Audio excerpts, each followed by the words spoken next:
Once upon a time, there lived a little girl. This girl wore a Red Riding Hood at all times. That's why everybody used to call her Little Red Riding Hood. Darling! Yes, Mummy? You know your grandmother is ill. Would you take her the cookies I baked and the fresh herbs I picked from the woods? Of course, Mummy, I will. The little girl, with her Red Riding Hood as always, started her journey to her grandmother's house. "Do not leave the road in the bunny forest, sweetheart," said her mother as she was leaving. Little Red Riding Hood started walking in the forest while joyously singing songs. I wonder why they call it the bunny forest. I haven't seen any bunnies along the way. Little Red Riding Hood came to a road filled with flowers. There were all kinds of colored flowers. I should pick some flowers for my grandmother. She'll be very pleased. While Little Red Riding Hood was picking the flowers, she did not realize that she was drifting away from her path. At that moment, she heard a sound coming from the bushes. Suddenly, a big bad wolf approached in front of her. Little Red Riding Hood was so scared that when she saw the wolf right in front of her eyes, she dropped the basket that she was carrying. The wolf jumped closer to her and collected the cookies she had dropped from the basket and gave them back to Little Red Riding Hood. Little Red Riding Hood was amazed by this unexpected gesture from the wolf. Thank you. Where are you heading, little girl? To my grandmother's house, the yellow house at the end of this forest. She is not feeling well, so I'm bringing her cookies and healthy herbs. Really? By the way, you can call me Little Red Riding Hood like everybody else does. I'll head on first and let your grandmother know that you're on your way so that you can continue picking up your beautiful flowers. Right at that moment, he heard a gunshot of an approaching hunter's rifle and ran away as fast as he could. Little Red Riding Hood looked around for a moment and started crying, realizing that she was lost. Hearing her crying, the hunter approached and came next to her. What are you doing alone here, little girl? It's very dangerous around here. I'm looking for a big bad wolf whom I've been hunting for a very long time. Little Red Riding Hood was very ashamed because she had not listened to her mother and left the road in the bunny forest. So she could not tell the hunter that she had met the wolf. Well, I was bringing cookies to my ill grandmother living at the end of the forest and I got lost. Let me bring you to your grandma's home then. They started to walk together.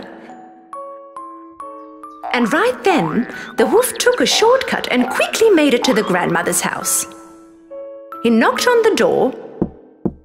The grandmother yelled from inside, "Who is it?" The wolf changing his voice. It's me, Grandma, Little Red Riding Hood.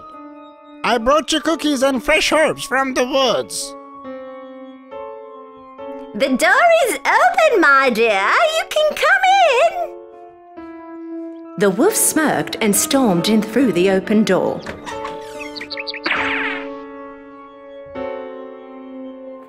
When a while later, Little Red Riding Hood and the hunter arrived at the grandmother's house.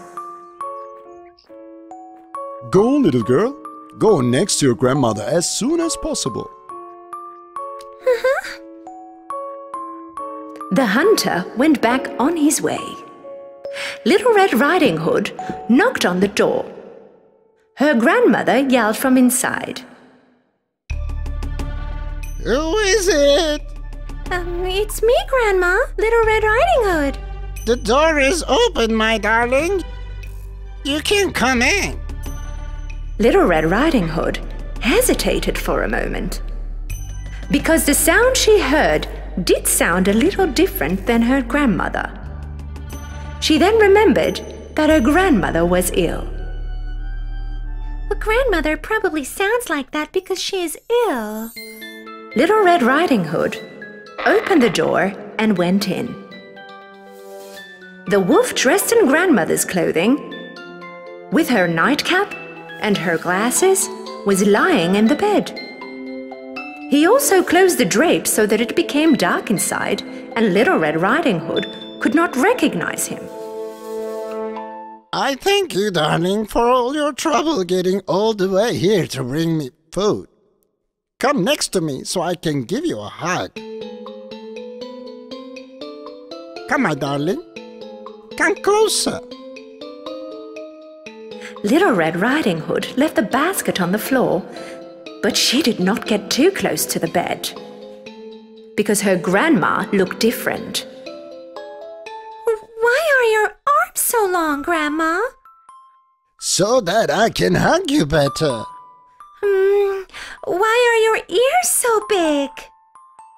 So that I can hear you better.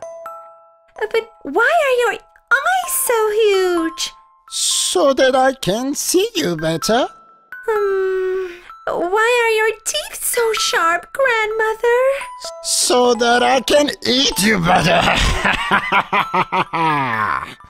The wolf jumped out of the bed and charged at the Little Red Riding Hood. At that moment, Little Red Riding Hood realized that it wasn't her grandmother lying in the bed, but instead the big bad wolf she had ran into along the way. Help me! The hunter heard Little Red Riding Hood scream, Help! Help me! and ran straight to the house, stormed into the open door and caught the wolf immediately. I finally got you, big bad wolf. Now you're in my hands. The hunter cut the wolf's belly and rescued the grandmother. Thank you for saving us, Mr. Hunter. You're welcome. But promise me, little girl, that you will never forget what your mother asks of you.